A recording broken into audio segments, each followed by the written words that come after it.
todas as coisas, um sonho sonhado por Deus, oásis de toda a vida, família, lugar onde Deus habita, refúgio do seu amor, ali sua graça é bendita, família. O conselho de um pai vale mais do que muitas riquezas.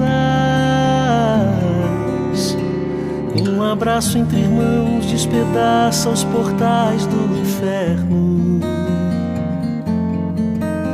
O retorno de um filho é um banquete de paz e alegria. Quanta vida se esconde por trás de um sorriso materno.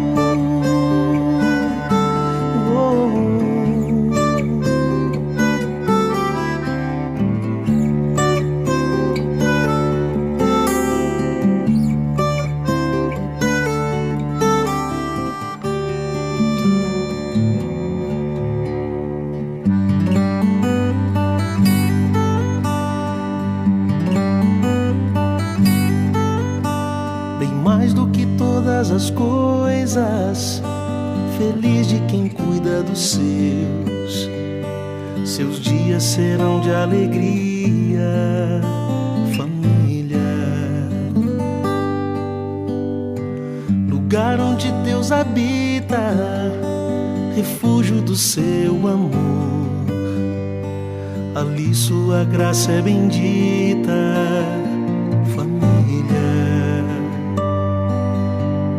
acima de todas as coisas, família, oásis de toda a vida, família.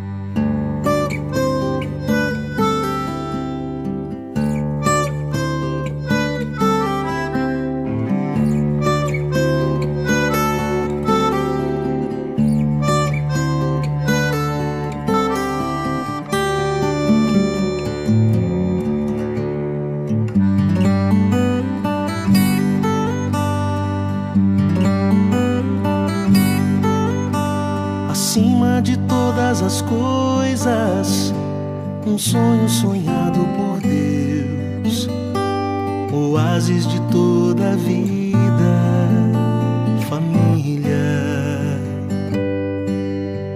lugar onde Deus habita, refúgio do seu amor, ali sua graça é bendita, família. O conselho de um pai vale mais do que muitas riquezas. Um abraço entre irmãos despedaça os portais do inferno. O retorno de um filho é um banquete de paz e alegria. Quanta vida se esconde por trás de um sorriso materno.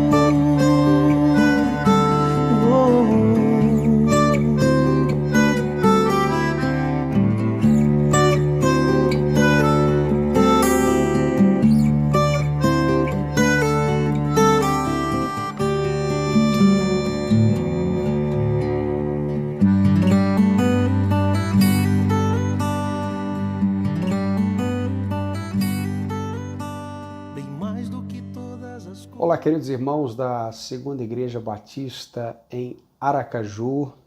Que prazer poder falar aqui a vocês nesse tempo em que vocês estão tratando sobre o assunto de família. Quero desde já deixar o meu abraço à igreja e parabenizar aos irmãos, ao pastor Márcio e à liderança por poderem abordar e por abordarem esse assunto tão importante, tão especial. Um abraço aqui especial para o pastor Márcio e sua família, saudade de vocês. Sabemos que vocês têm cooperado no reino aí e é bom podermos também estabelecer essa parceria ainda aqui online, mas a saudade é sempre grande. Deus abençoe vocês, tá bom? Eu quero partilhar com vocês um texto que está no primeiro livro de Samuel, no capítulo 30, e eu vou ler do verso 1 até o verso 8. Primeiro livro de Samuel, capítulo 30, diz assim, a partir do verso 1.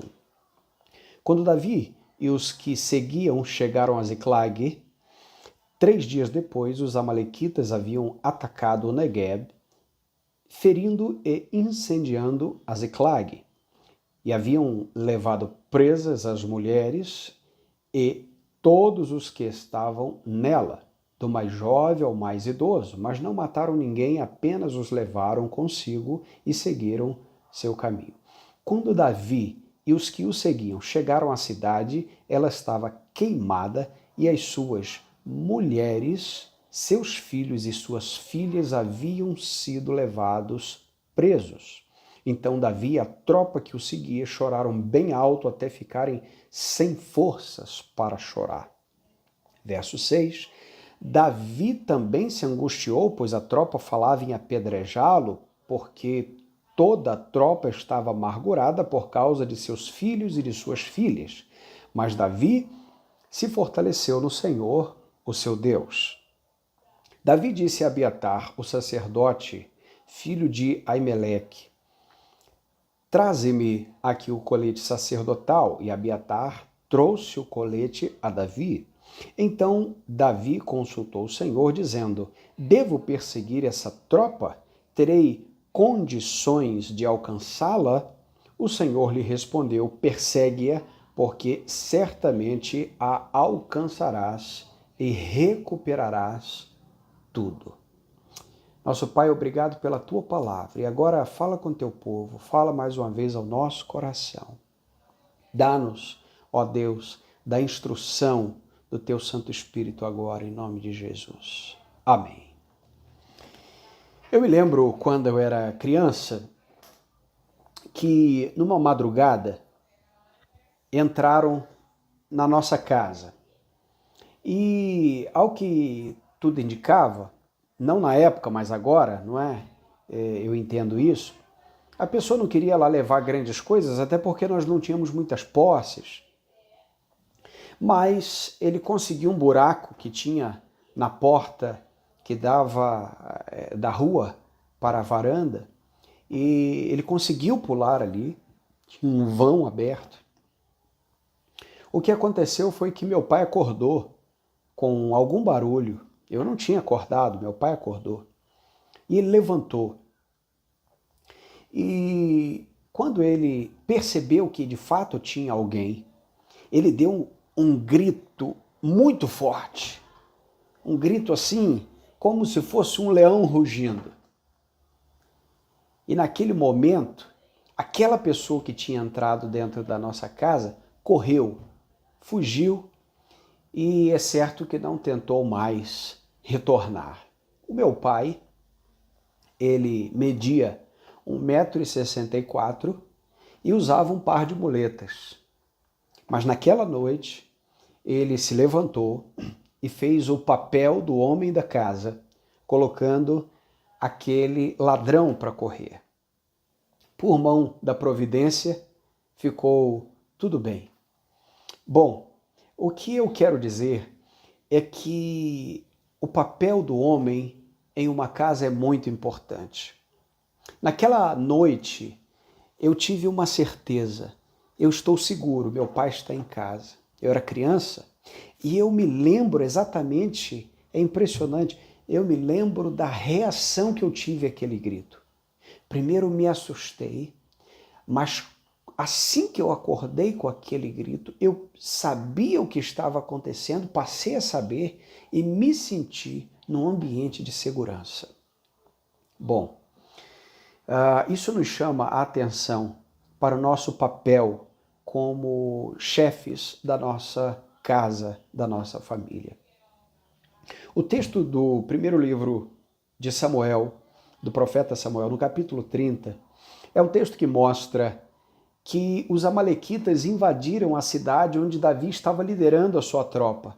Davi já era ungido rei, mas ele não era um rei de fato. Ele era um rei de direito, porque Deus o havia ungido. Ele tinha a unção, mas não tinha o cetro. Isso já nos mostra que nem sempre precisamos da visibilidade de uma posição para que sejamos usados por Deus. E Davi está assim, ele já é um homem segundo o coração de Deus, ele já é um escolhido de Deus, mas ele ainda não está no trono. Quem está no trono é Saul. E sucede que ele está com 600 homens. Estes homens formam o exército de Davi, que começou há pouco tempo antes desse episódio, na caverna de Adulão, onde Davi estava refugiado, e ali estavam 400 homens, e a Bíblia diz que eram homens endividados, amargurados, uma espécie de fugitivos, não é? E gente que ninguém queria perto. Certamente a figura de Davi foi muito importante para eles. Ele começa a cuidar daqueles homens, e nesse episódio já são 600 homens e não mais 400. Bom, no capítulo anterior, nós vemos que o rei Aquis dispensa Davi de uma batalha contra Israel, porque os filisteus, eles achavam que quando Davi fosse lutar contra o exército de Saul, chegando lá, ele se viraria contra os filisteus e os filisteus fatalmente perderiam a guerra. O rei Aquis, então, muito penalizado, disse a Davi: Davi, eu sei que você é muito leal, você nunca me deu razões para desconfiar, mas eu preciso dispensar você e o seu exército, porque senão o meu exército, na verdade, vai acabar se voltando contra mim, não é? E eu preciso tomar essa batalha sozinho. Davi, então, ele é dispensado e ele volta para Ziclag, que era a cidade onde ele estava vivendo com a sua família e também com aqueles homens. Só que quando eles chegam, a cidade está completamente arrasada. E o texto, por mais de uma vez, diz que as mulheres haviam sido levadas. As mulheres e as crianças haviam sido levadas. Bom, isso nos mostra aqui algumas dificuldades que Davi passou com a administração da sua própria casa. Nós sabemos que Davi tem uma história extremamente conturbada sob o ponto de vista familiar. Você conhece certamente a história dele com Adonias, o seu filho, a história dele com Absalão, seu outro filho, não é? São histórias difíceis. A própria Tamar, não é? Que passa por aquele momento tão trágico. O fato é que Davi, sob a ótica familiar, não tinha tanto sucesso quanto tinha nas batalhas fora de sua casa.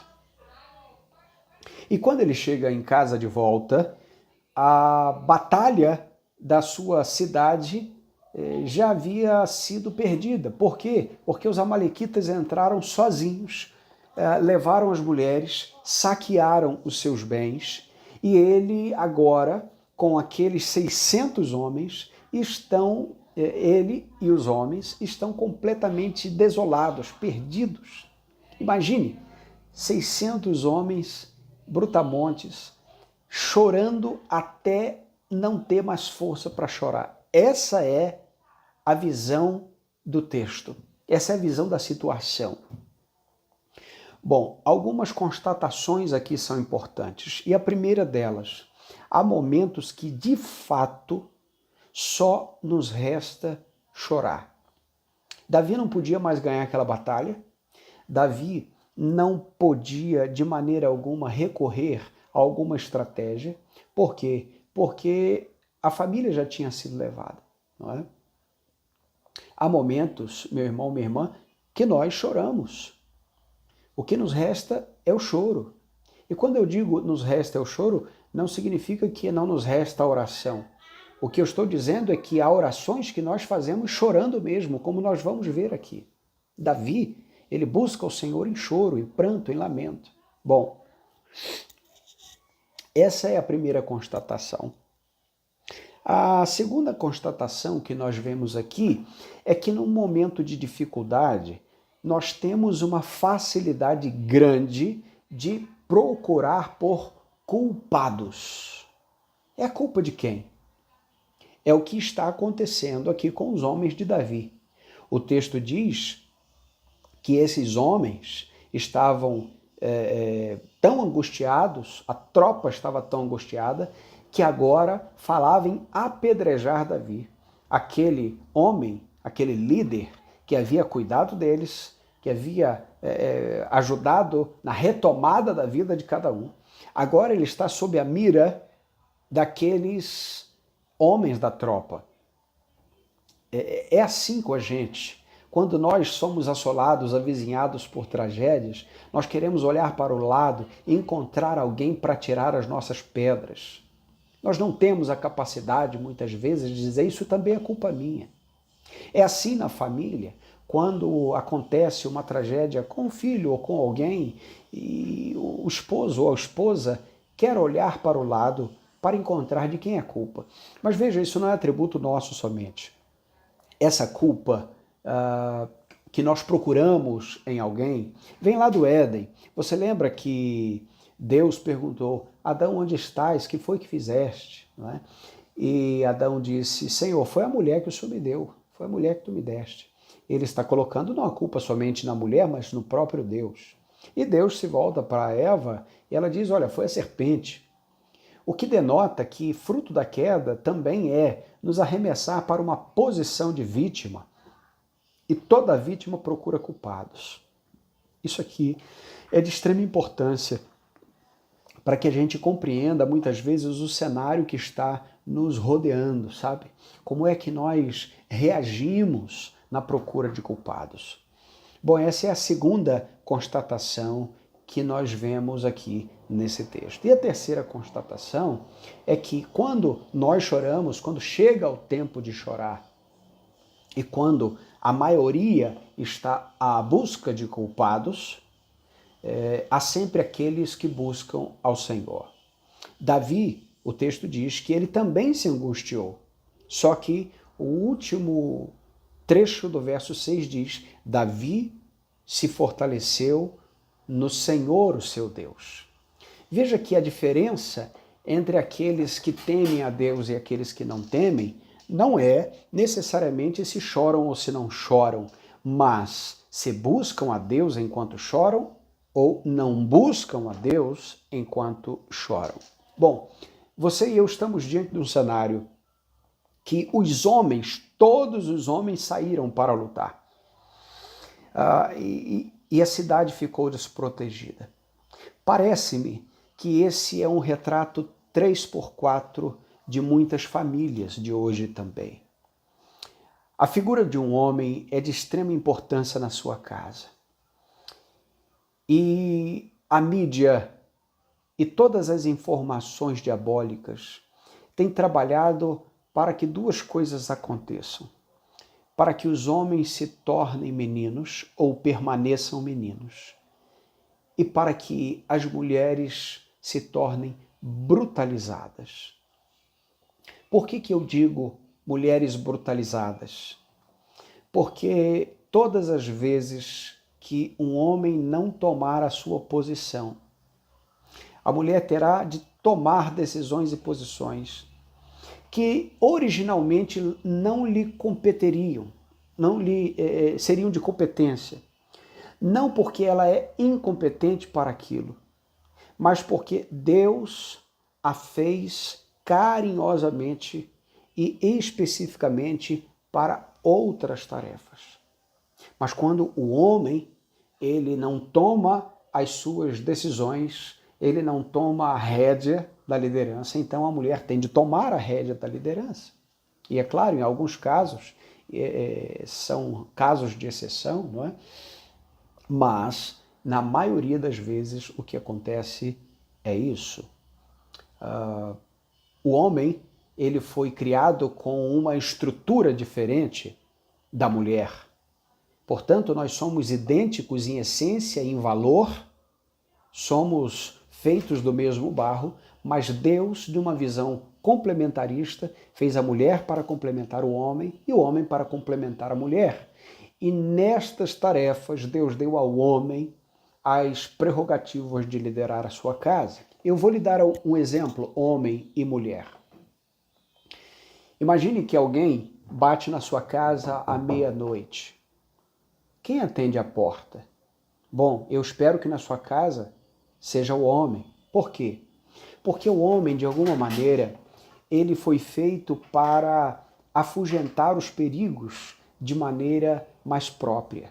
Ele tem uma voz mais grave, ele tem, em alguns casos, ou pelo menos na maioria, mais pelos no corpo, ele tem um arquétipo diferente, ele tem uma força física diferente, o que denota que se houver algum embate, aquele homem é pelo menos o primeiro a incorrer naquele embate para evitar uma perda na família.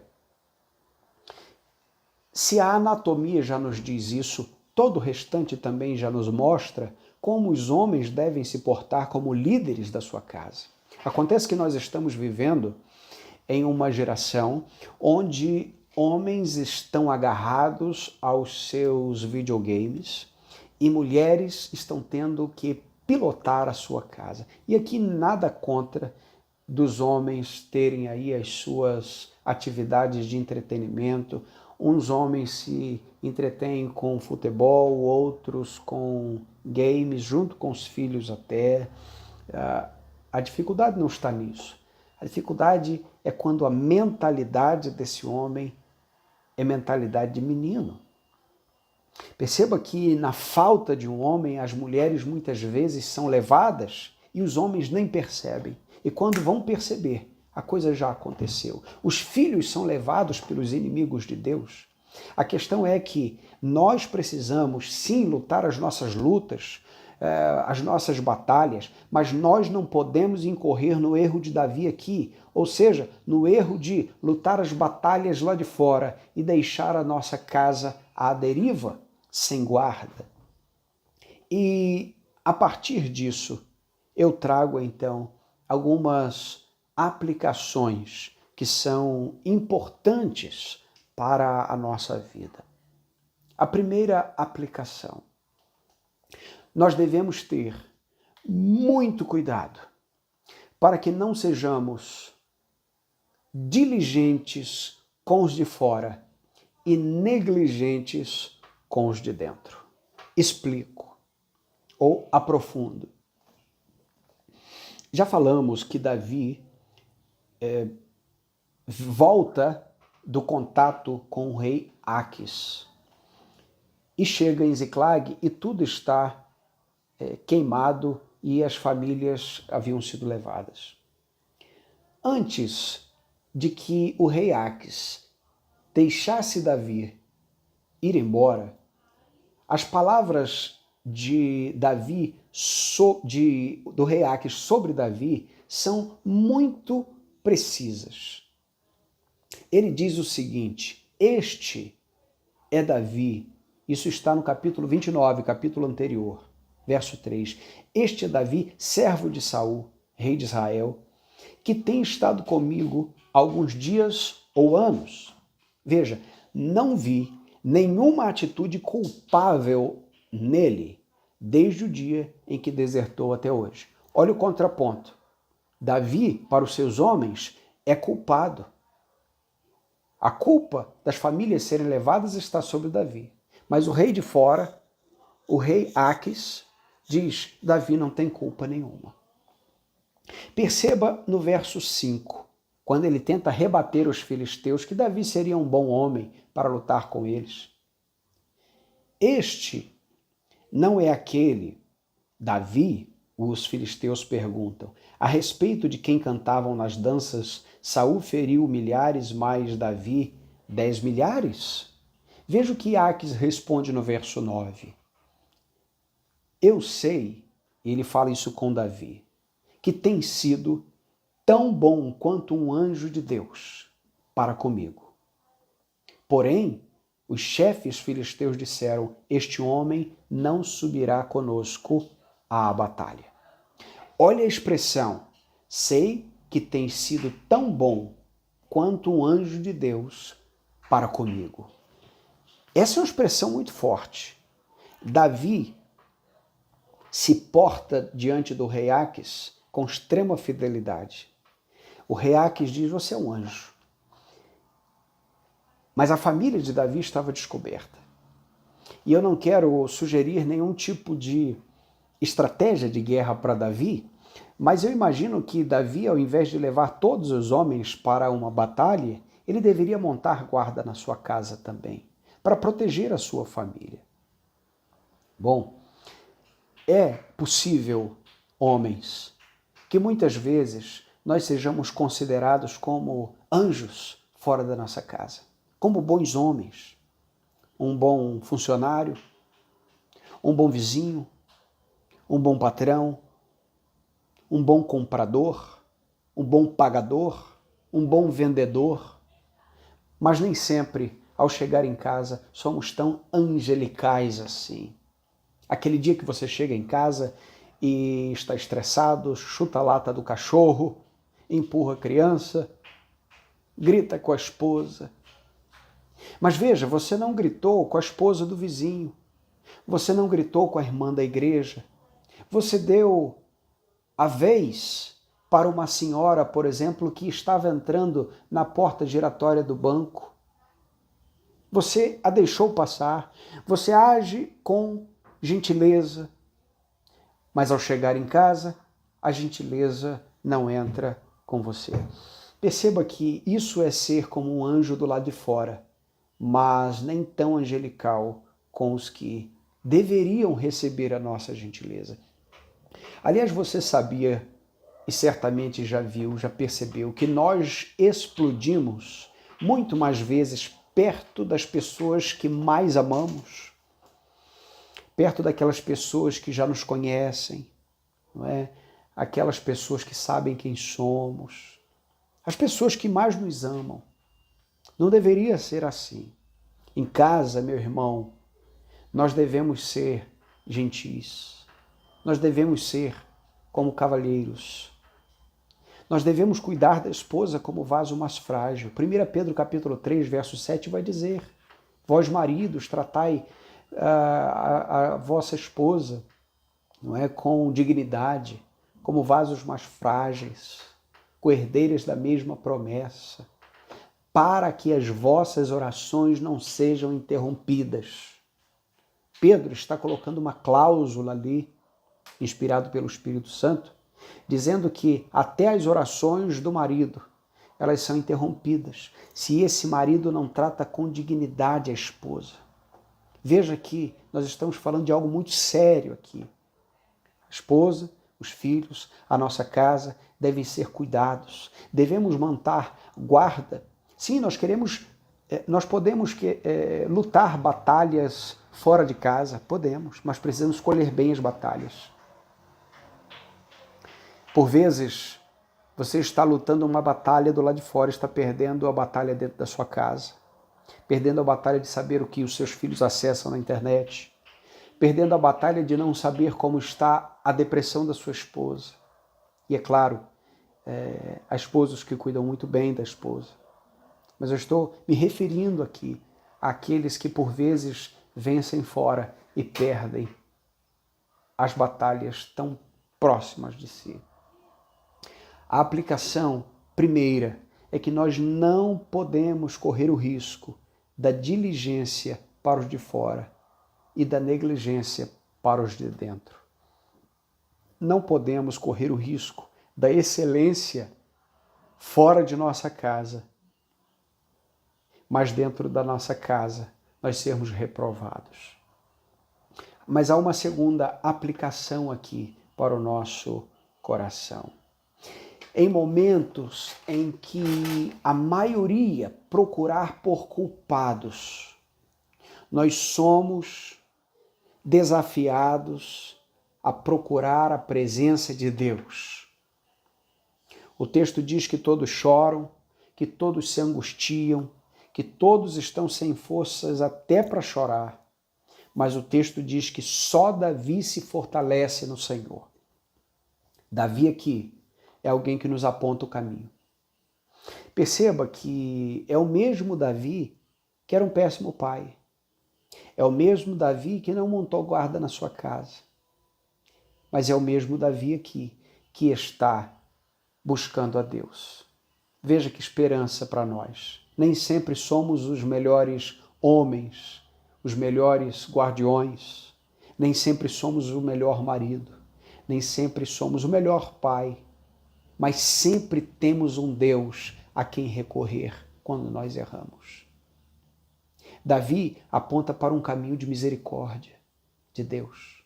Davi aponta para a graça de Deus em atender orações. Homem, se até aqui você tem errado com a sua família, busque o Senhor. Não permita-se simplesmente chorar.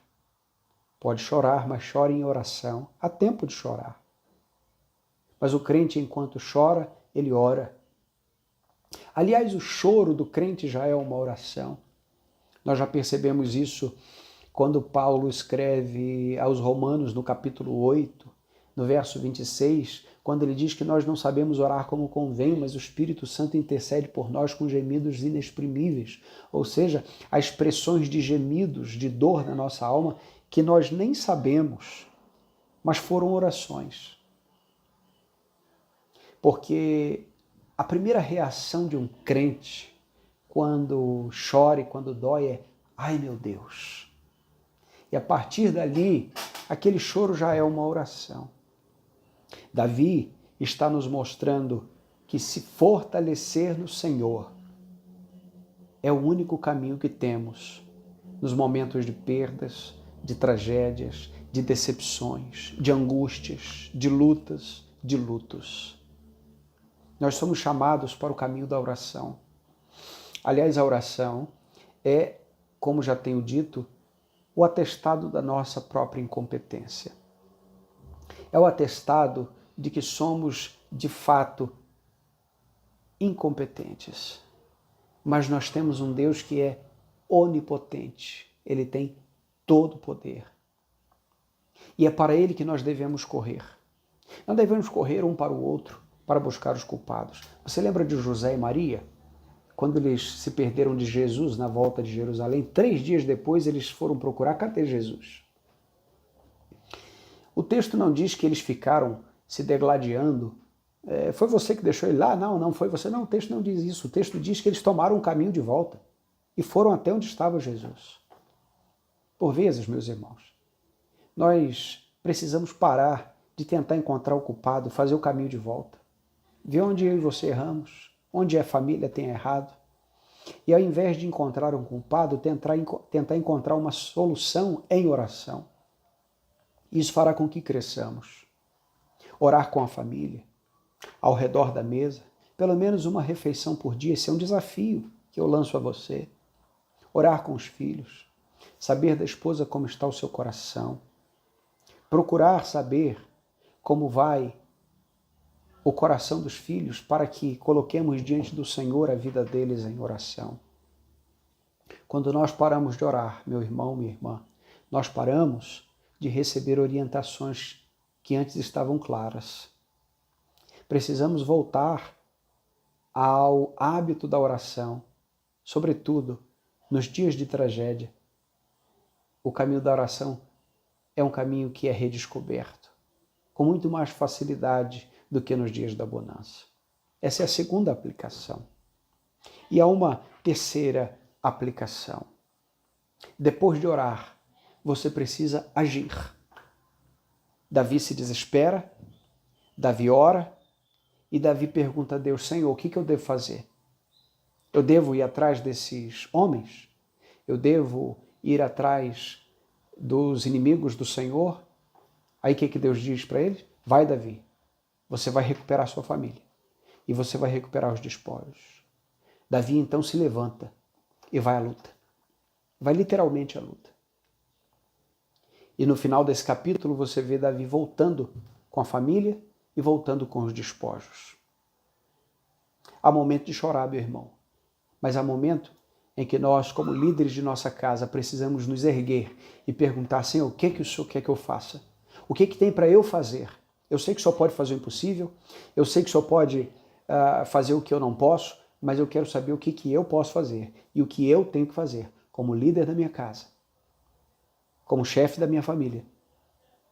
E Deus, da mesma maneira que instruiu Davi aquilo que devia fazer, Deus também vai orientar você a que fazer. Deus dá aos líderes respostas em tempos de tragédia. Por isso é que ele levanta líderes. Por isso é que ele levanta pessoas para guiar o seu povo. Por isso é que ele dá à igreja pastores e mestres e dá à família o líder, o homem. Eu tenho dito que a igreja bem pastoreada não é só aquela igreja que tem um pastor que prega bem a palavra de Deus. A igreja bem pastoreada é aquela que tem dentro de cada lar um pastor, o líder que pastoreia a sua família, que lê a Bíblia em casa, que ora com a sua família, que tira as dúvidas dos seus filhos sobre a palavra de Deus e da sua esposa. Pastor, mas eu não conheço muito bem a Bíblia. Meu irmão, você precisa então estudar. Ainda que você não saiba ler, você pode ouvir a palavra de Deus, perguntar ao seu pastor. É muito comum que você chegue para o seu pastor e diga: pastor, eu estou aqui para ajudar no seu ministério. Ótimo, que bênção. Mas o teu pastor também está aí para te ajudar no teu ministério. Você precisa pastorear a sua casa. Tem dúvida? Pergunte. Pastor, e isso? Como é que eu faço? Como é que eu respondo? Pode encher o WhatsApp dele de pergunta bíblica, ele vai te responder. É assim que acontece com os pastores. Nós estamos, meus irmãos, na igreja para orientar os santos do Senhor a cumprirem o ministério, e especificamente aos homens, para cumprirem o ministério dentro de seus próprios lares. Vocês precisam pastorear a casa de vocês. Precisam estar atentos para montar guarda. Eva comeu do fruto que a serpente ofereceu, quando Adão não se manifestou. Se ele estava lá ou se ele estava ausente, de qualquer maneira, foi negligente. Esta é a última aplicação. Nós devemos perguntar a Deus: Senhor, o que eu devo fazer? Você vai e faz. Lembra de Lázaro? Deus ressuscitou Lázaro e os homens rolaram a pedra. Deus nos dá força para fazer aquilo que devemos fazer. E aquilo que eu não posso fazer, pastor? E quando eu não sei o que fazer, ore a Deus. E quando não há nada o que fazer, ore a Deus. Em algum momento o Senhor vai te dar a direção. Que esse nosso Deus te abençoe e que esse texto bíblico possa encher teu coração de alegria e de esperança, de que há para a sua casa misericórdia e graça da parte de Deus e que você, homem, pode abençoar profundamente a sua casa. Seja na sua casa o leão que ruge protegendo a sua família, aquele que cuida da sua casa. Ainda que você não seja lá tão forte fisicamente, mas seja forte no caráter, seja forte na personalidade de pai, de esposo, de líder e de pastor do seu pequeno rebanho, que é a sua família. Que Deus te abençoe, em nome de Jesus. Amém. Olá pessoal, é com muita alegria que nós lançamos oficialmente a Pronobis Editora, que tem como objetivo oferecer ao público de língua portuguesa clássicos da literatura cristã, especialmente de tradição reformada. Começamos com uma obra magna, a Teologia Sistemática do James Boyce, uma obra com 600 páginas. O Boyce foi um dos grandes nomes do século XIX e hoje fala português. Está acessível e disponível a você. Entre em nosso site www.pronobiseditora.com.br e também nas nossas redes sociais, @pronobiseditora, tanto no Instagram quanto no Facebook. Esta é a primeira de uma série de extraordinárias obras que estarão disponíveis para vocês.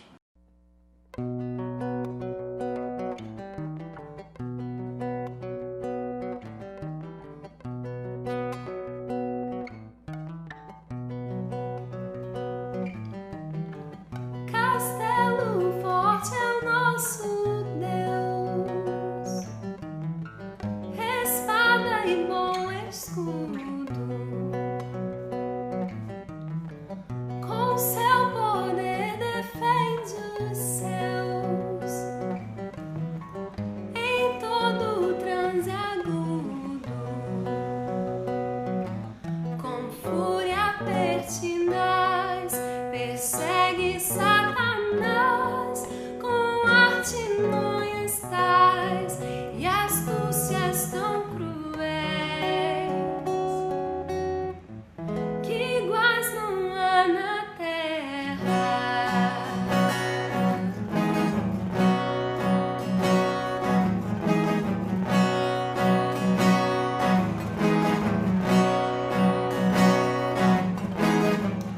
A nossa força nada faz, estamos sim perdidos, mas nosso Deus socorro traz e somos protegidos. Defende-nos, Jesus, o que venceu na cruz, Senhor dos altos céus e sendo o próprio Deus, triunfa na batalha.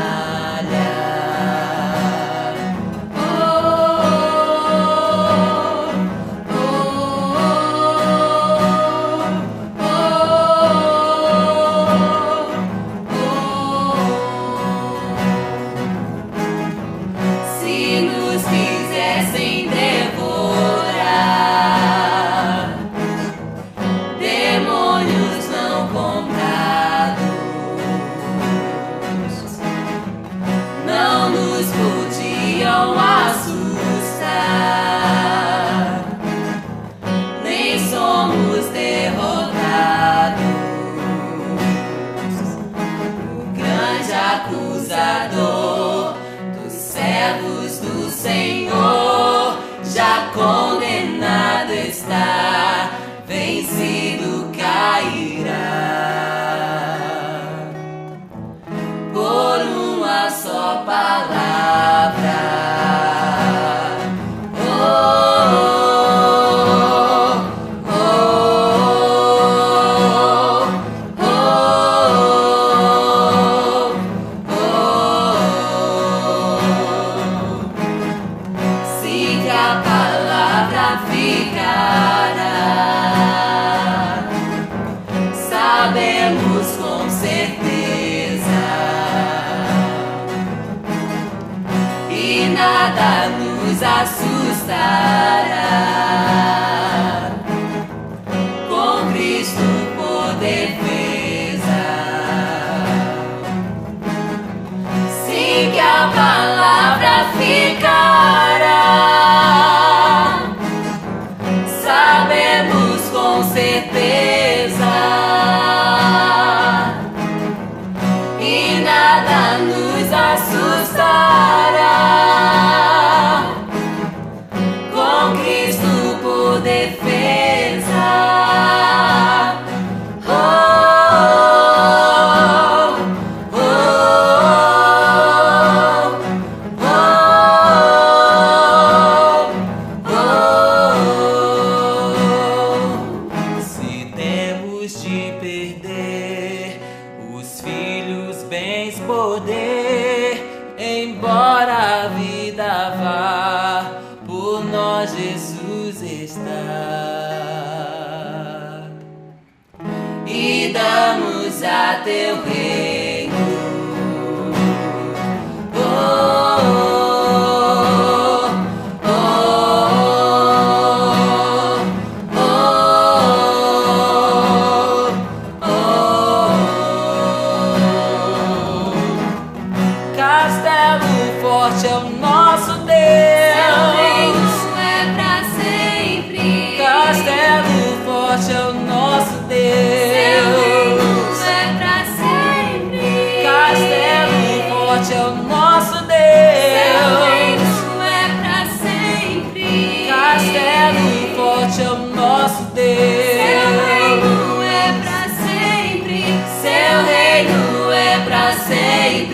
Seu reino é pra sempre, seu reino é pra sempre.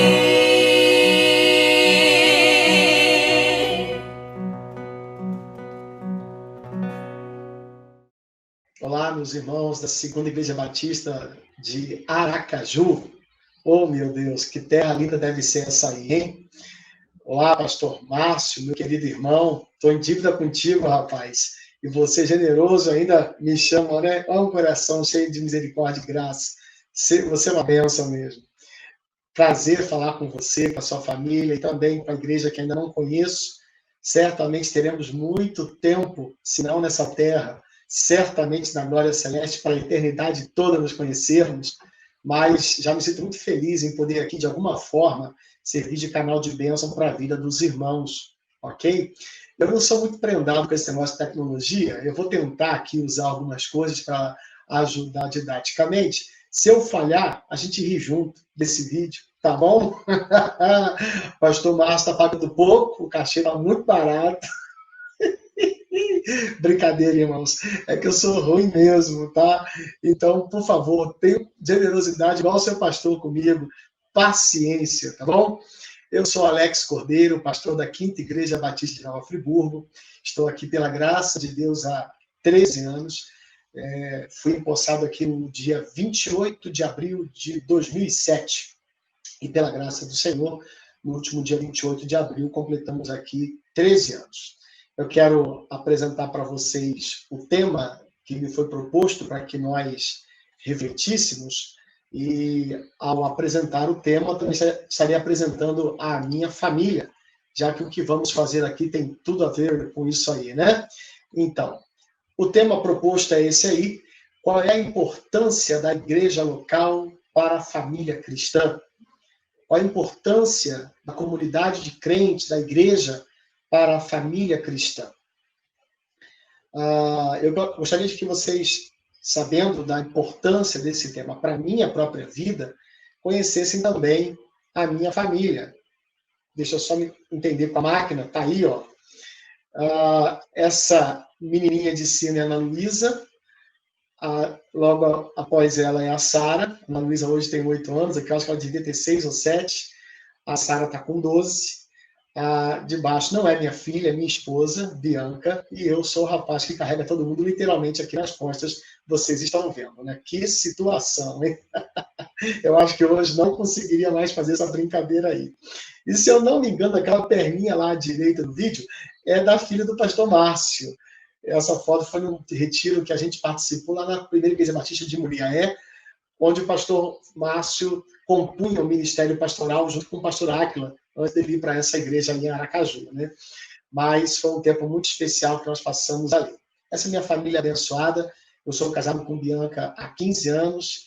Nós temos 22 anos de namoro. Completamos aí, no último dia 5 de março, 22 anos de namoro.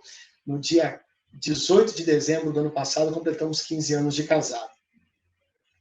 E tem sido um privilégio para mim ter a minha família ao meu lado, caminhando comigo na vida cristã.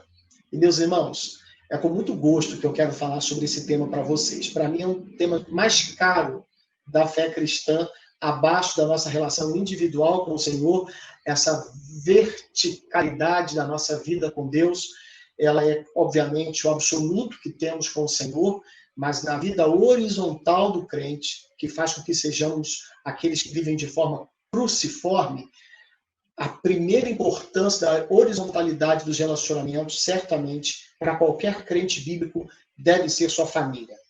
E eu espero, com isso, poder fundamentar bem para vocês o que vem ao meu coração para esse momento, que entendo ser do Senhor. Então, eu gostaria de, com a imagem aí do nosso tema, que já passa a falar sobre a prioridade número 1, que é a família.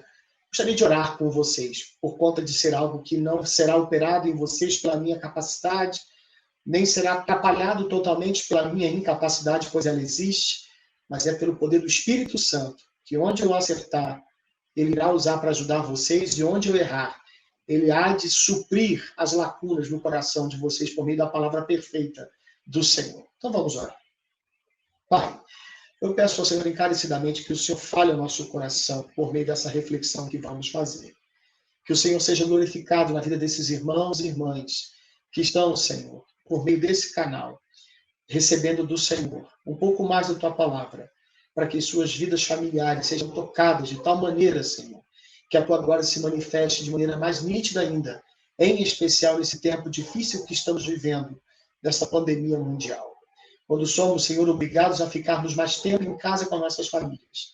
E que, infelizmente, por conta do pecado de tantos maridos e esposas, estarem aumentando tanto, ó Deus, as estatísticas de violência doméstica, de tantos problemas, de consumo de pornografia, de práticas de pedofilia, que o Senhor possa dar a graça para que o mundo veja a glória do Senhor na família cristã. É um privilégio para a crente poder ficar mais tempo em casa com as suas famílias. Conquanto seja motivo de grande dor as perdas que o Brasil já teve, no tempo em que faço esse vídeo, já mais de 20 mil mortes contabilizadas oficialmente pelo Covid-19, também é tempo, Senhor, de fazer com que se enalteça a glória do Teu nome no meio das famílias cristãs. Sabemos que todas as coisas cooperam para o nosso bem, pois o Senhor não poupou o seu próprio Filho, Senhor, ao nos entregá-lo na cruz. Como o Senhor nos dará com ele todas as coisas? Como o Senhor não nos dará com ele tudo mais que precisamos para que a imagem dele mesmo seja formada em nós? Ah, Senhor, obrigado então por esse momento. Que o Senhor seja glorificado, nós te rogamos, em nome de Jesus. Amém. Amém. Muito bem.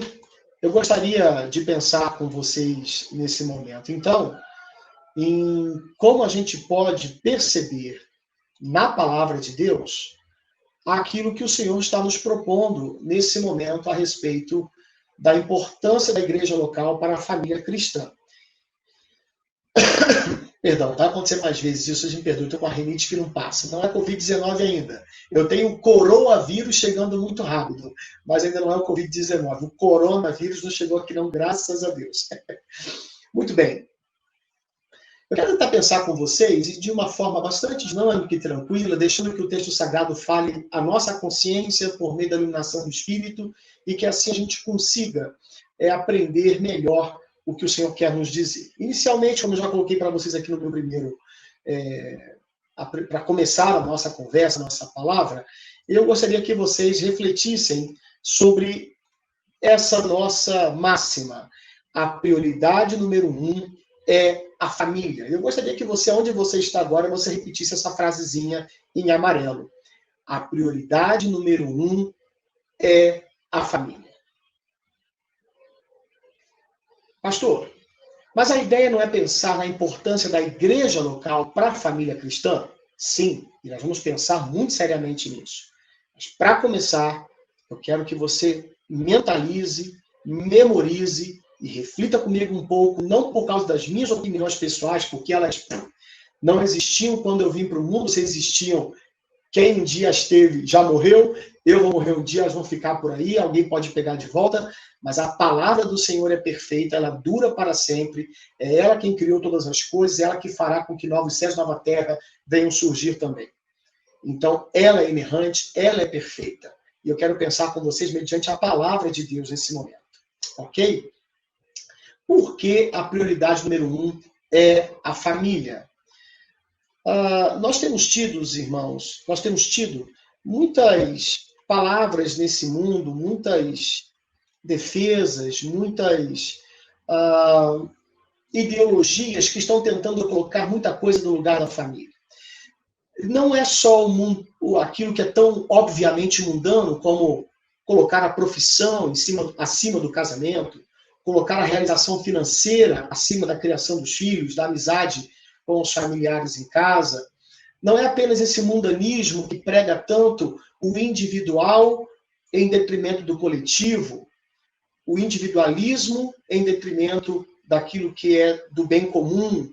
Então, o que me importa é ser feliz. E aí o casal lá da dupla sertaneja, vocês sabem bem aí, divulgam na sua rede social que quando se separa lá o homem da mulher, eles dizem que até então tinham vivido para os filhos, para os outros. Mas agora é hora de viverem cada um para si. E para serem felizes, não dá para ficar mais junto, tem que separar. Meu Deus do céu, o que é isso? Mundanismo.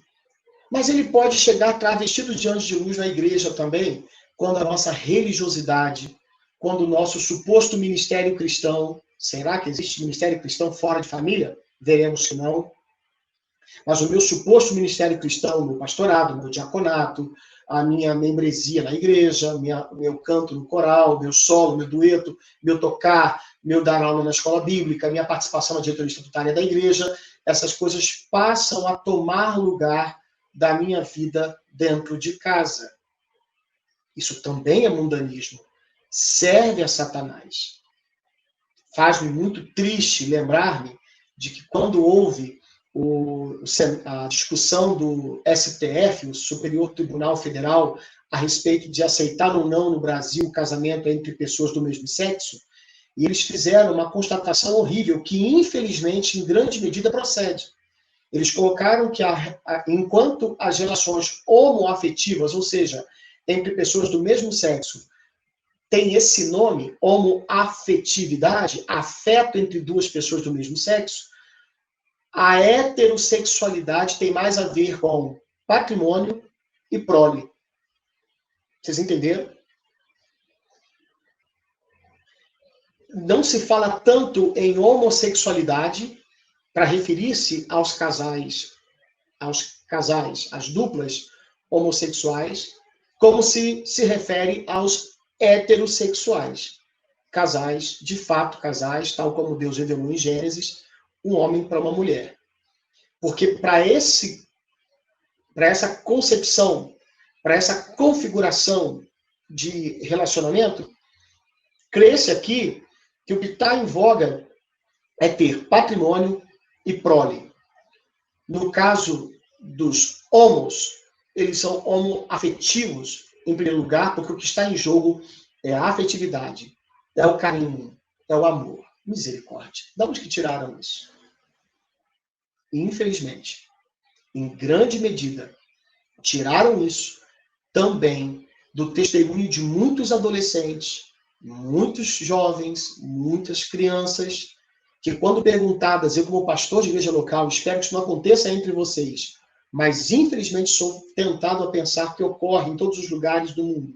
Quando você pergunta a um adolescente, a um jovem, ou alguém sobre como ele vê a condição do seu pai, da sua mãe, como marido e mulher, e você pergunta, você quando crescer, quando vier a se casar, você quer ter o mesmo relacionamento que seu pai e sua mãe têm? A maioria, irmãos, infelizmente diz, não, eu não quero. Eu peço perdão a vocês, parece que começou agora uma furadeira, alguma coisa funcionar por perto aqui, deve estar causando ruídos aí. Me perdoem, viu? Não tenho aqui um estúdio, e aonde fica a nossa igreja lá, eu estou aqui no meu escritório, ainda é pior ainda, né? Lá tem, perto de rua principal, e a gente não tem silêncio nenhum mesmo lá. Peço perdão, vai acontecer mais vezes, talvez, uma motinha ou outra passando aí, vocês me perdoem, viu? Vai descontando do cachê aí, pastor Márcio. Muito bem. Meus irmãos, é muito triste a gente observar o quanto que, infelizmente, nossos casamentos não são tão mais modelo para nossos filhos. Eles até podem nos considerar bons pais, boas mães, muito amigos deles, como filhos. Netos, geralmente tem no vovô e na vovó aquele amigo, aquela pessoa legal, mas dificilmente, quando eles passam a crescer e ter um pouquinho mais de percepção da realidade, dificilmente eles percebem a vida de pessoas mais velhas naquilo que se refere ao seu casamento como um modelo de romance, de carinho, de cuidado. Em boa medida, isso é disfarçado com religiosidade. Ritualismo, igrejismo. Então, em primeiro lugar, eu quero demonstrar que a prioridade número 1 é a família. Para isso, eu quero dar uma viajada com vocês nas Escrituras um pouco e mostrando alguns textos sagrados que demonstram claramente essa realidade. Vejamos então. Olha só, em Gênesis 2:18, nós temos aqui, o Senhor Deus disse ainda, não é bom que o homem esteja só, farei para ele uma auxiliadora que seja semelhante a ele. Texto muito conhecido de todos nós, referindo-se lá à história da criação, quando o trailer da criação foi dado no capítulo 1, agora o filme completo aparece no capítulo 2, dando enfoque à criação da primeira relação interpessoal entre dois seres humanos.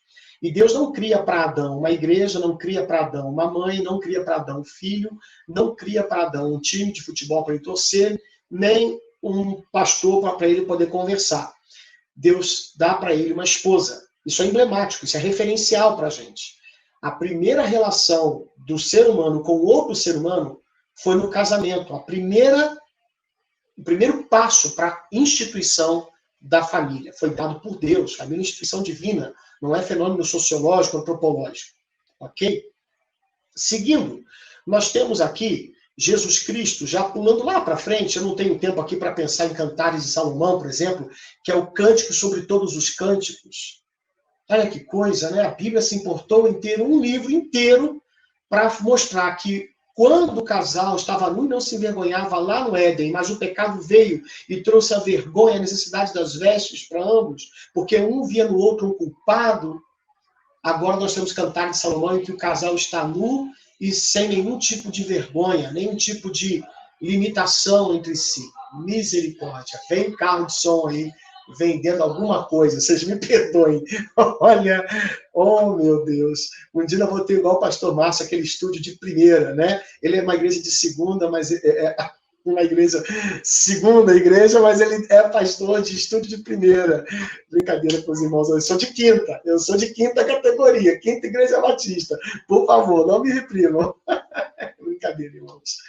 Pois bem, voltando aqui, plim-plim, depois do comercial.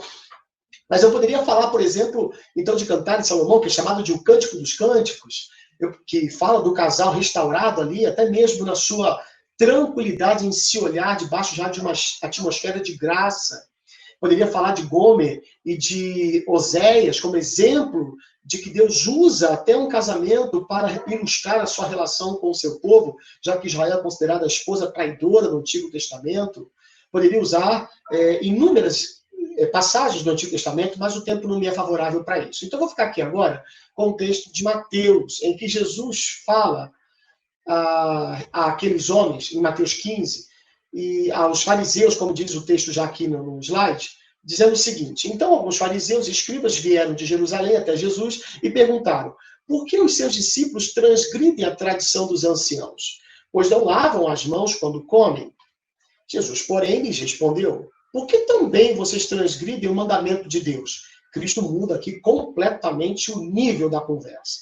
Eles estão reclamando de tradições humanas, tradições de homens, que criaram rituais e, por causa dos discípulos não observarem rituais humanos, eles estavam murmurando contra os discípulos. Aí Cristo levanta o nível completamente e fala assim: por que vocês transgridem o mandamento de Deus? Não é uma coisa que nós desenvolvemos daqui e vocês daí. Não é tomar lá da cá.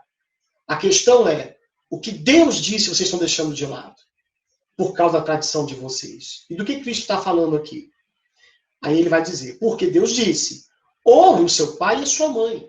E quem maldisser o seu pai ou a sua mãe seja punido de morte. Textos que se referem lá à legislação mosaica. E aí, Cristo então vai dizer: porém, vocês dizem que, se alguém disser ao seu pai ou à sua mãe, a ajuda que você poderia receber de mim é oferta ao Senhor, esse não precisará mais honrar os seus pais, e assim vocês invalidam a palavra de Deus por causa da tradição de vocês. Irmãos, esse texto é muito claro ao nos demonstrar que a ideia de Jesus é que, claramente, a prioridade é com a família.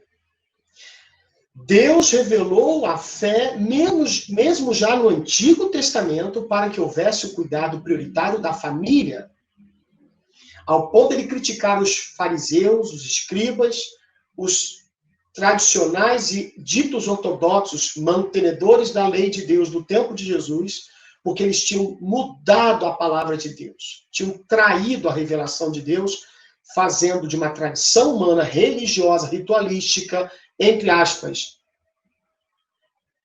centrada na igreja local, uma substituição para aquilo que era prioridade. O cuidado com os pais, por exemplo. Então, aquilo que era uma oferta para se dar ao pai e à mãe, para ajudar no cuidado, na honra do pai, no investimento, do sustento da família. Não vou dar porque eu vou dar para a igreja, eu vou dar para o templo. Meus irmãos, minhas irmãs, vocês devem ter aí realidades parecidas. Espero que não. Mas como é comum, gente que toca na igreja, jovens que trabalham e que cantam na igreja, trabalham fora, têm dinheiro, geram renda e que têm condições de comprar roupa, calçado, ir para os passeios da igreja. E tem pai e mãe que ajuda a pagar a faculdade, que ajuda a pagar curso. Eles ajudam a fazer um monte de coisa. Você chega para aquele papai e para aquela mamãe e fala assim: meu irmão, minha irmã, perdão, como é que está a situação lá? O fulano, a fulana, chega junto, ele está trabalhando, que bom, né? Ele tem ajudado em casa.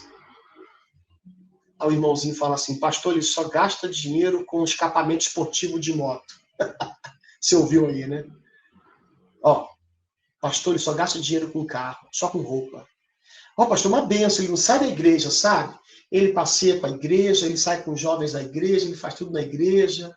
O meu marido, pastor, ele, olha, eu nunca vi, ele compra cada contrabaixo, cada guitarra, umas baterias braba lá, cara, eu não sei nem por que tem que tão é caro assim. Em casa a gente está passando até uma coisa ou outra de necessidade, mas ele serve o Senhor, tá bom, né? Serve não. Para Jesus, ele não serve o Senhor, não. Inclui serviço ao Senhor investir em coisas da igreja local? Inclui. Nós vamos chegar lá ainda. Quem quiser comprar gás, daqui a pouquinho está chegando também aí. Meus irmãos, me perdoem. Vocês estão na minha casa comigo, tá? Tem tudo junto. Aí, é só ligar. E eu não sei fazer aqui pausa no vídeo para poder continuar depois a gravação. Vocês me perdoem. Estou fazendo direto para o YouTube isso, tá? Pois bem, vamos lá. Isso é triste. Isso é triste, é trágico e tem feito com que muitas pessoas vejam com maus olhos o serviço dito ao Senhor feito na igreja local. A prioridade é a família para Jesus. Mas seguindo, não é só Jesus que fala isso diretamente lá na pena de Mateus, não. Nós temos mais. Vamos ver outros textos aí? Olha só quando o apóstolo Paulo faz a aplicação da sua carta aos Colossenses, que é uma carta co-irmã da carta aos Efésios, que fica muito parecida também a partir do capítulo 5, versos 22 em diante. Aqui em Colossenses 3, versos 18 a 21, nós temos a aplicação, depois que Paulo fala de questões mais subjetivas, ele vai falar de coisas mais objetivas para a pessoa individualmente, para o crente, no seu viver pessoal, individual, e quando ele sai daquela individualidade para que ela brilhe na glória de Deus diante de relacionamentos, ele começa com esposas, verso 18, maridos, verso 19, filhos, verso 20, pais, verso 21. Meu Deus, se isso não é prioridade, eu não sei o que é. Detalhe, em Colossenses, não tem um texto que fala sobre liturgia de culto. Em Efésios, também não. Pelo menos não claramente. Se fala, fala indiretamente. Percebem a seriedade disso? Nós vamos ver mais. Olha só. Seguindo aqui os nossos textos. 1 Timóteo, capítulo 5, verso 8, tratando da questão da viúva, que é verdadeiramente viúva, daquela que não era, de como os filhos que poderiam cuidar das viúvas deveriam portar-se na igreja, Paulo vai pegar aquela circunstância objetiva e específica e vai aplicar um princípio geral. E o princípio geral sobre o cuidado com a família é esse. Se alguém não tem cuidado dos seus, e especialmente dos da própria casa, esse negou a fé e é pior do que o descrente. Misericórdia! Que texto é esse, meus irmãos? Esse texto é muito sério, ele é amedrontador, ele faz dar arrepio, ou como diria o irmãozinho da roça aqui no Rio de Janeiro, faz a gente arrupiar. Meus irmãos, esse texto está dizendo que se torna um apóstata e alguém pior do que o descrente, aquele que não cuida bem dos seus, está dando ideia dos relacionamentos próximos, e ele especifica, ele afunila esse cuidado, especialmente dos da própria casa, os que moram debaixo do mesmo teto. Isso é muito sério. Por que ele é pior do que o descrente? Porque o descrente, Interessante, lá no tempo de Paulo, no tempo da igreja primitiva, o descrente, ele já tinha o costume de naturalmente cuidar dos seus mais velhos. E, infelizmente, a sociedade tornou tão avessa a esse cuidado que no Brasil teve que se desenvolver, se legislar, para obrigar mais novos a cuidarem de mais velhos que são parentes. Isso é uma coisa absurda. Teve que haver legislação para isso. Agora, a Bíblia, antecipando-se em muito a questão, ela vai trazer para a gente o seguinte: se alguém não cuida bem dos seus, especialmente dos de sua própria casa, negou a fé e é pior do que o descrente. Porque o crente sabe, me perdoe, irmãos, esse barulho, me perdoe, eu não esperava que fosse haver algumas coisas assim tão intensas hoje. Espero que vocês consigam me ouvir com qualidade mínima para entender. Mas o descrente já tem isso na sua própria natureza, ao ponto de querer legislar a respeito, mas o salvo tem a consciência do Espírito sendo plantada nele. É Deus falando ao seu coração o tempo todo, dando a revelação da sua vontade. Isso nos leva, então, a pensar, irmãos, que não tem desculpa para um crente não investir no cuidado dos seus. Ok? Indo um pouco além, para a gente ver como é que a coisa é séria nas Escrituras, olhem só o que o apóstolo Paulo continua dizendo, mas agora não sobre o cuidado das pessoas da própria casa. Mas agora ele vai falar com a gente. Sim, ainda. Mas agora ele vai falar sobre algo que me chama muita atenção, que é não a carta ao pastor Timóteo, mas uma carta ao pastor Tito. E quando Paulo fala de algumas questões particulares de como lidar com a separação de liderança para a igreja, no capítulo 1, a denúncia de falsos mestres ainda lá. No capítulo 2, Paulo começa a falar sobre como devem se portar os irmãos da igreja. Depois de falar para os irmãos mais velhos, que deveriam ser modelo, olha só os versos 3 e 4 do capítulo 2 de Tito. Do mesmo modo que os homens mais velhos, quanto as mulheres idosas, que tenham conduta reverente, não sejam caluniadoras, nem escravizadas a muito vinho, que sejam mestras do bem. Para quê? Para cantarem bem, para tocarem órgão na igreja, para fazer hall de bebê, para fazer trabalhos manuais em multiministério. Tudo isso está incluso? Claro que está. Claro que tem importância. A questão é que Paulo não vai falar disso. Essas coisas não aparecem na Bíblia nessa intensidade como aparecem as questões de família. Para que essas mulheres deveriam ser assim? A fim de instruírem as jovens recém-casadas a amar o marido e os filhos. Meu Deus do céu! Vocês estão percebendo que coisa séria? Isso é muito importante. E seguindo um pouco mais, quando a Bíblia fala agora, sim, não da família propriamente dito, mas da igreja e da escolha de pessoas para trabalharem na igreja, Paulo escreveu a Timóteo o seguinte, capítulo 3, versos 2, 4 e 5. É necessário, pois, que o bispo seja irrepreensível, esposo de uma só mulher. Aí continua o capítulo 2, verso 2, chegamos aos versos 4 e 5. E que governe bem a própria casa, criando os filhos sob disciplina, com todo respeito. Pois se alguém não sabe governar a própria casa, como cuidará da igreja de Deus? Irmãos, aqui é muito claro que a ordem primeiro é a família. Quando a igreja olha e procura liderança para ela, onde vai encontrar? Em que família? Veja o homem que é bom marido e bom pai. Não importa primeiro o diploma que ele tem. Não importa primeiro a coleção de livros que ele tem. Isso aqui não vale nada perto de uma família estruturada. Tem seu valor. Às vezes, para servir de peso de papel, para segurar uma porta que está sendo levada pelo vento, para ajudar o marido a jantar, almoçar com a família. Às vezes, a gente aprende mais de Deus fechando esses livros do que os abrindo. Porque muita gente tem perdido Deus nessas coisas, quando não consegue conectar o que aprende no intelecto com o seu viver diário dentro de casa. E muitos desses vão ser pastores de igreja por causa do currículo que tem, mas não por causa do caráter cristão provado em casa. Aí daqui a pouco você vê igrejas em crise, em crise, em crise. Porque tinha lá um grande teólogo, tinha lá um grande intelectual, tinha lá um grande orador, havia lá um homem que sabia operar YouTube e programas mais aí, sem os engasgos que eu estou fazendo aqui, que tinha um estúdio top, mas que não tinha dentro de casa uma esposa que admirasse o seu ministério. Filhos que vissem no seu pai o primeiro pastor da sua vida. Estão vendo como é que isso é sério? A gente não pode brincar com isso. Isso é muito sério, irmãos. Por isso, para a gente começar aqui, eu não tenho como deixar de dizer que a primeira questão, a primeira preocupação, a prioridade da igreja é, acima de tudo, a família.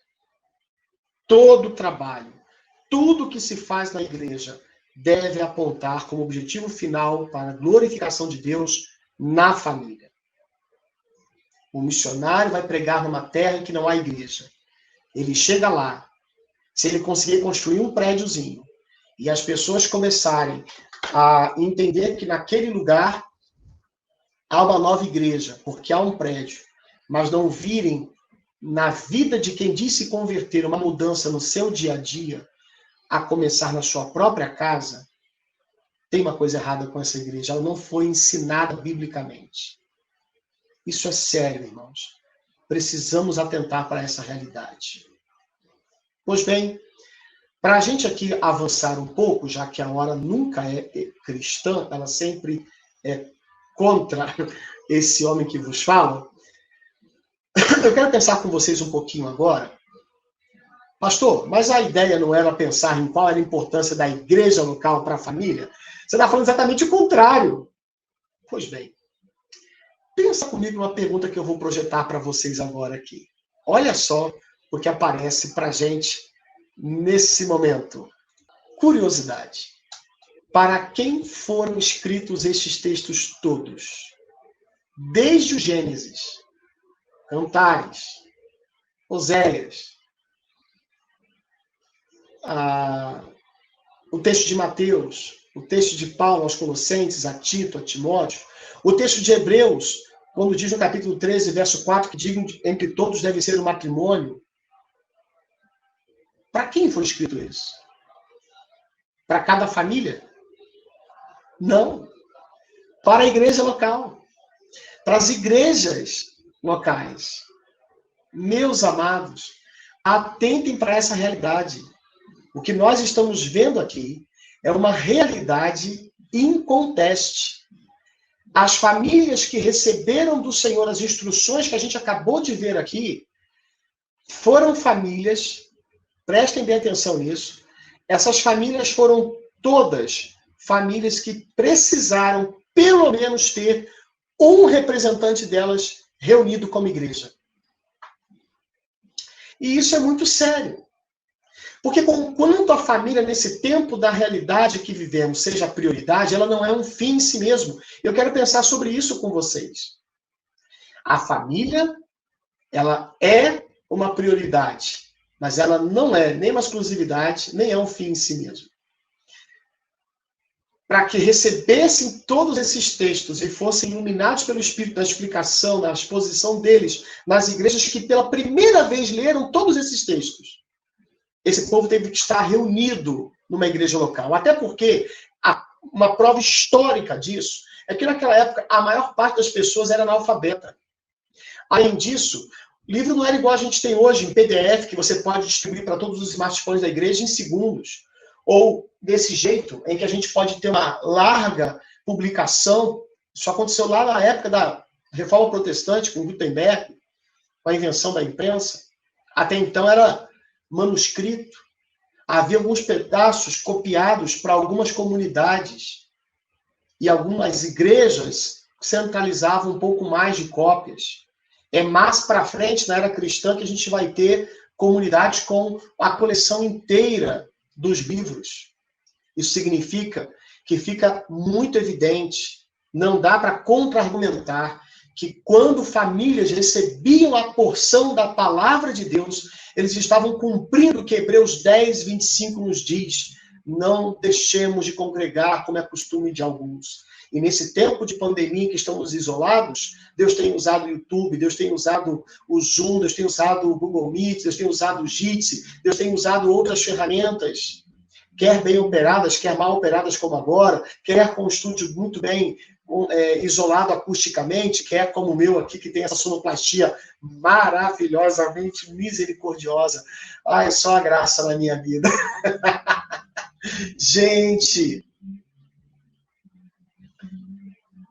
não dá para deixar de congregar. É ruim demais quando a gente vê a inversão das coisas e o igrejismo é substituído por uma familiolatria, em que as pessoas passam a entender que não dependem dos irmãos, não dependem do estudo da palavra, não dependem daquilo que Paulo disse para os Efésios, no capítulo 4, verso 11 em diante, lá quando ele diz que aquele que subiu ao céu foi aquele que desceu e deu dons aos homens. E aí ele fala no verso 11, a uns ele fez assim, assim, assim, pastores, mestres, que é a parte final, com vistas ao aperfeiçoamento dos santos para a obra do ministério. E ele fala da igreja. É essa igreja que recebe Efésios 4, que também recebe Efésios 5, que fala para maridos amarem as esposas como Cristo amou a igreja. E recebe um pouco antes, verso 22, que as mulheres devem submeter a Cristo, ao marido, assim como a igreja em tudo submete a Cristo. É a igreja que recebeu, capítulo 6, verso 1, que fala para filhos obedecerem aos pais. O verso 3, que fala para pais não irritarem seus filhos. Toda a vida da família depende do ensino da palavra, porque maridos exemplificam Cristo, e Cristo é marido da igreja. Aliás, nesse tempo ele é noivo da igreja, haverá as bodas do Cordeiro quando ele voltar. A gente precisa entender que não dá para dissociar uma coisa da outra. Nesse sentido, então, eu quero progredir um pouco mais com vocês aqui em alguns slides, dizendo o seguinte, preste bem atenção. Prioridade, então, não é exclusividade, nem objetivo final. Vejam só o que o apóstolo Paulo, na 1 Coríntios, capítulo 7, vai dizer de forma surpreendente para a gente. Mas isto digo, irmãos, o tempo se abrevia. E aqui está falando sobre casamento, solteirismo, viuvez, ok? Aí ele vai dizer o seguinte.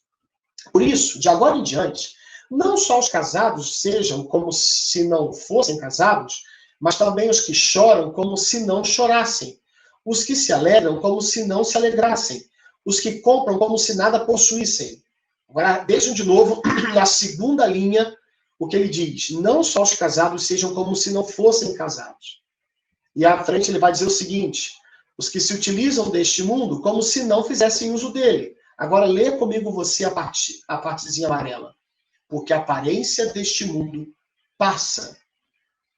Chama minha atenção, nesse grifo que eu faço nesse texto, aqui em 1 Coríntios 7, versos 29 a 31, que o apóstolo Paulo está preocupado em dar para a igreja uma palavra de uma certa libertação de uma familiolatria. Os irmãos estavam muito preocupados em encontrar, através de Paulo, uma justificativa para priorizarem preocupações terrenas. Se fosse para separar, fosse para casar, fosse para ter algum tipo de abstinência no casamento. Aí Paulo vai esmiuçando os assuntos, mas ele chega nessa hora e fala, gente, olha só, para um pouquinho e pensa no seguinte. Todos vocês têm que lembrar que isso não é um fim em si mesmo. Isso é ilustração e vai acabar como tal. Amados, meu casamento com a minha esposa vai acabar, porque ou a morte chegará para nós, para um de nós, ou Cristo voltará e seremos separados na transfiguração, na transformação, melhor dizendo, dos nossos corpos. E lá não vai faltar gás, né? Misericórdia. Hoje tá que tá, hein? Vocês me perdoem. Eu não sei se vou ter tempo de gravar outro. Vou deixar esse aqui. Tá bom?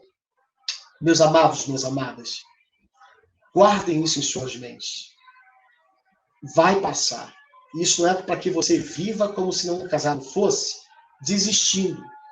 Mas é para você investir e dar o seu melhor, lembrando que deve ser um trampolim, linguagem de John Piper, para que você se aproxime mais do que Deus tem para o seu futuro.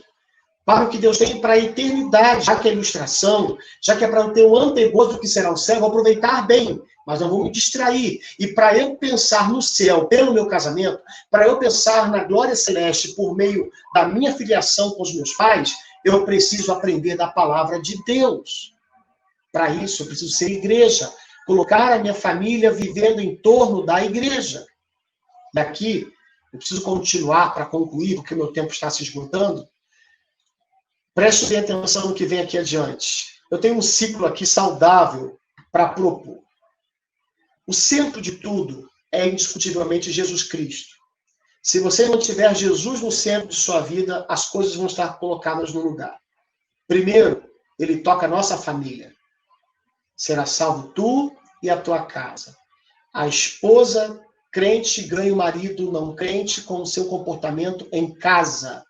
Não com as palavras que ela ouve na igreja diretamente, repetindo-as em casa, mas vivendo-as no seu comportamento em casa. 1 de Pedro, capítulo 3. Jesus toca a nossa família. E então, a família da gente tocada com outras pessoas, nós temos o nascimento da igreja local, que é a comunidade de crentes que vai se reunir para viver as ordenanças bíblicas, a disciplina bíblica, a exposição fiel da palavra, o congraçamento, a mutualidade no aconselhamento, na exortação, o compartilhamento de necessidades e de bênçãos, de doação. E essa igreja, então, investe no meu casamento, na criação dos meus filhos. Ela não me ensina primeiro a ser um cantor, a ser um instrumentista, a ser um pregador, a ser um professor de escola bíblica. Ela primeiro me ensina a ser filho, a ser pai, a ser mãe, a ser marido, a ser esposa, a ser avô, a ser avó, a ser tio, a tia, cunhado, cunhada, sogro, sogra. E essa família trabalhada por Deus, ela investe na igreja, que investe na família, que investe na igreja, não dá para dissociar. E aqui a gente percebe essa correlação, essa simbiose, em que esses dois organismos criados por Deus, a igreja que Cristo estabeleceu, que na visibilidade se manifesta na igreja local, e a família que ele criou desde o Éden, e que aponta para a família celestial, eles precisam viver em conjunto, até que chegue a glória eterna. Amém? Se é assim, eu quero trazer para vocês alguns cuidados. O primeiro cuidado que eu quero pensar com vocês aqui é o seguinte, leiam comigo, por favor. Não permita que a igreja local concorra com a família. Atente para isso. Não permita que a igreja local concorra com a família.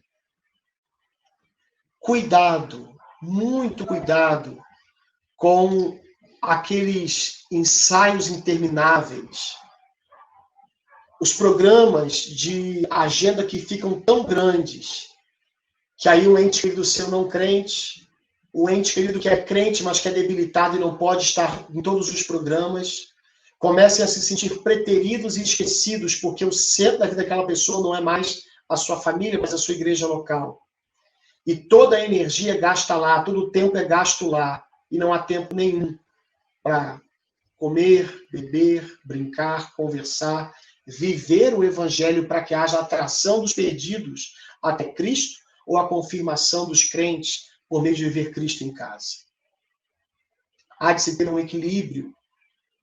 A igreja tem todas as pessoas precisando trabalhar, cada um fazendo a sua parte, para que haja o bem de todos. Não se deve sobrecarregar um único grupo que fica tão sobrecarregado, tão assoberbado de eventos, de coisas, que acaba não tendo tempo para suas famílias. Quantas pessoas que deram a vida para um coral, para uma classe bíblica, para um ministério pastoral, para um ministério diaconal, que ajudaram tantas as pessoas que estão com o casamento destruído.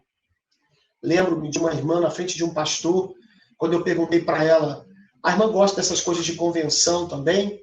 Essas coisas de denominação? Ela falou assim, faz o seguinte, pastor, pode não tocar nesse assunto comigo? Ela falou isso com raiva, nos dentes. Eu olhei para aquele irmão e disse para ele, meu querido, um homem bem mais velho do que eu, disse, meu querido, com toda a minha pequenez e maturidade, eu te peço, pelo amor de Deus, reconsidere a sua militância denominacional. Ela está destruindo a sua família. Como é triste a gente ver isso. Não deixe a igreja local concorrer com a família.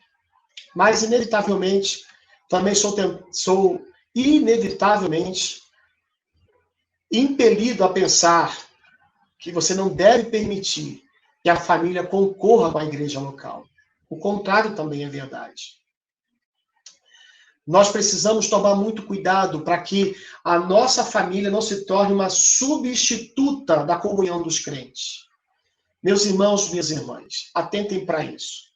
Se Cristo volta agora, eu pergunto, quem é que sobe comigo e com você? Parentes consanguíneos, porque são parentes consanguíneos? Sua mãe pode ir para o céu com você, seu pai, seus filhos, mas irão não por consanguinidade, isso será apenas um bônus, mas apenas porque foram lavados e remidos no sangue do Cordeiro igual a você, porque se não foram, não importa o quanto você investe na sua família, eles estão perdidos.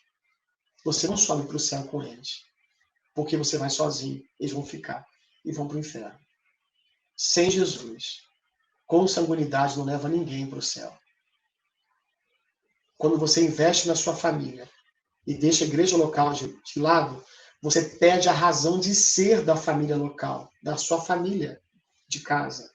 Ela é um antegozo da família celestial. Na casa do meu pai, há muitos aposentos, muitos quartos, que é a interpretação, que é a tradução literal do termo que a gente tem nas versões mais antigas, para moradas. Cristo nos manda chamar a Deus de Pai. Nós somos feitos família, irmãos uns dos outros, filhos de Deus. Somos da família de Deus, linguagem paulina. A família da terra aponta para a família do céu. Se você nessa terra não amar a família que está indo para o céu, você não só desperdiça a razão de ser de sua família de casa, como você passa a não poder falar de Jesus para que pessoas vão para o céu um dia. Não faz sentido, porque vai para o céu a igreja de Jesus, não a minha família, porque é minha família. Eu passei já 2 minutos do tempo que me deram, eu peço perdão a vocês. Eu quero orar e pedir ao Senhor pelas famílias de vocês aí. Quero orar pelos seus casamentos, pela criação dos seus filhos, pela relação dos filhos com seus pais, pela relação entre irmãos e irmãos, parentes todos. Que o Senhor possa ricamente usar a Segunda Igreja Batista de Aracaju, em Aracaju, se não me falha a memória agora, para que Deus seja glorificado nas famílias daí. E que a igreja, junto às famílias, sejam tão fortes que muitos possam ver o que o Senhor está fazendo entre vocês. E assim possam temer e confiar no Senhor também. Ok, meus queridos? Deixa eu orar com vocês. Pai, abençoe esses irmãos, essas irmãs que estão ouvindo essa palavra. Permita que a santa luz do Evangelho brilhe em cada lar dessa igreja e que contagie tantos outros que com eles caminham também. Salve vidas, Senhor, em cada lar, por meio do comportamento cristão vivido primeiro em casa.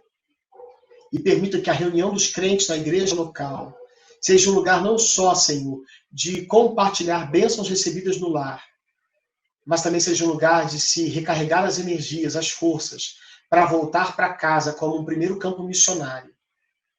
E que nesse ciclo de cuidado possa se ver a família de Jesus na igreja reunida, na igreja separada em famílias, em suas casas. É o que eu te peço e te agradeço. Tendo, Deus, um pedido muito especial pela família pastoral dessa igreja. Abençoe o pastor Márcio, meu amigo, sua esposa, se não me falha a memória agora, Carol, me perdoe aí a minha falta de memória. Que o Senhor possa abençoar seus filhos e que para a tua glória e por tua graça eles possam ser a primeira família que revela a família do céu, não por suas perfeições, mas por sua dependência total do Senhor. É o que eu te peço e te agradeço. Em nome de Jesus. Amém. Meus queridos, Deus os abençoe. Pastor Márcio, perdão, passei já 4 minutos e 9 segundos. Que Deus os abençoe ricamente, que seja um tempo de crescimento, que Deus use esse tempo de isolamento para que vocês cresçam em família. Quando essa igreja se reunir novamente, presencialmente, seja mais lindo ainda a reunião da igreja local. Um forte abraço a todos, querendo o Senhor e com a generosidade e a misericórdia dos irmãos. Até uma próxima oportunidade, se Deus quiser. Tchau, meus queridos.